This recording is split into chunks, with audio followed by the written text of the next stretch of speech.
এখন আমি যে এলাকাটিতে দাঁড়িয়ে আছি, পোস্তা, এলাকাটি কিন্তু কলকাতার এক অদ্ভুত ম্যাপ। একে পুরোপুরি উত্তর কলকাতাও বলা যায় না, আবার পুরোপুরি মধ্য কলকাতাও বলা যায় না। এটা হলো উত্তর আর মধ্য কলকাতার ঠিক বর্ডার লাইন। তাই এখান থেকেই আমাদের উত্তর কলকাতার আসল সফরটা শুরু হচ্ছে। শ্রী শ্রী বড়া জগন্নাথ জি কা মন্দির। এখানটা আমি কখনোই আসিনি। মন্দিরের ফলকে যেটা লেখা আছে আমি সেটাই বললাম, নিচে পোস্তা লেখা আছে। মন্দিরের নাম শ্রী শ্রী বড়া জগন্নাথ জি কা মন্দির। হঠাৎ হাঁটতে হাঁটতে এই জায়গায় চলে আসলাম, তাই ভাবলাম এটা তোমাদের দেখাই। দেখে বেশ পুরনো মনে হয়। আসলে দূর থেকে মন্দিরের চূড়াটা দেখেই জায়গাটা লক্ষ্য করলাম।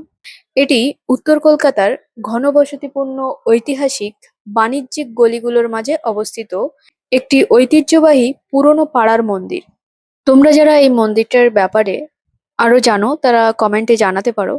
আর যারা ভাবছো আমার মতো নতুন, এখনো যাওনি এই জায়গাটায়, তো তোমরা পোস্তা যে কোনো বাস ধরে চলে যেতে পারো।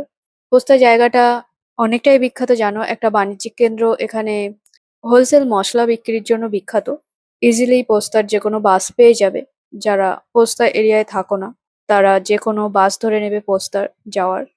এখানে ফুল মিষ্টি সবকিছুর দোকান আছে, তো অসুবিধা নেই এখানে গিয়ে যদি তোমরা পুজো দিতে চাও।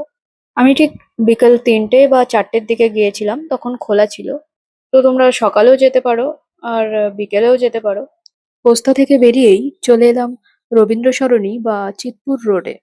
এই রাস্তাটার একটা অদ্ভুত জাদু আছে।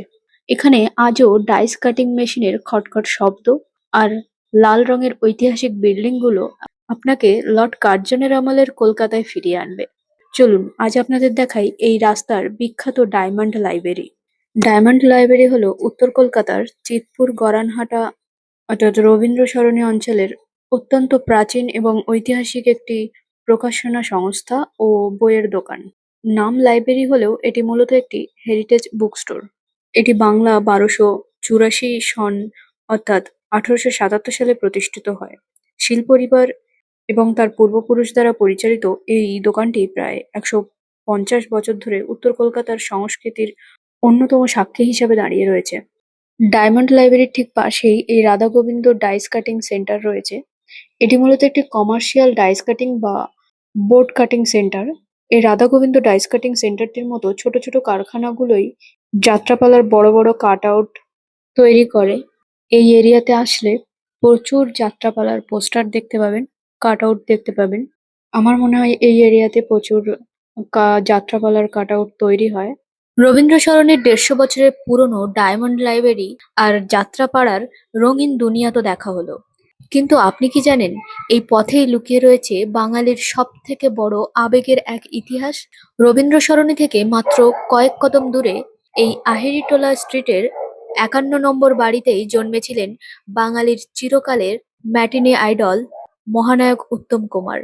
১৯২৬ সালের ৩রা সেপ্টেম্বর এই মামাবাড়িতেই প্রথম পৃথিবীতে এসেছিলেন ছোট অরুণ, যিনি পরবর্তীকালে হয়ে ওঠেন আমাদের সবার মহানায়ক। অনেকে ভাবেন মহানায়কের বাড়ি শুধু ভবানীপুরে, কিন্তু আসল তথ্য হলো ১৯২৬ সালের ৩রা সেপ্টেম্বর মহানায়ক উত্তম কুমার অর্থাৎ অরুণ কুমার চট্টোপাধ্যায় উত্তর কলকাতার এই আহেরিটোলা স্ট্রিটের ৫১ নম্বর বাড়িতে, তার মামা বাড়িতে জন্মগ্রহণ করেছিলেন। মহানায়কের আসল নাম ছিল অরুণ কুমার চট্টোপাধ্যায়। তবে এই আহেরিটোলার মামা বাড়িতে তার জন্মের পর তার দাদু ভালোবেসে তার নাম রেখেছিলেন উত্তম। বাঙালি যাকে অরুণ কুমার নামে চেনে, তার উত্তম নামের জন্ম কিন্তু হয়েছিল উত্তর কলকাতার এই মামা বাড়িতেই। সাধারণত গ্ল্যামার দুনিয়ার উত্তম কুমারকে আমরা চিনেছি দক্ষিণ কলকাতায়, কিন্তু তার আসল শৈশব আর নস্টালজিয়া মিশে আছে এই উত্তর কলকাতার ইটকাট পাথরে। এই বাড়ির দোতলার সেই ঐতিহাসিক আঁতুড়ঘরটি আজও প্রায় ১০০ বছর আগের মতোই অক্ষত রেখেছে।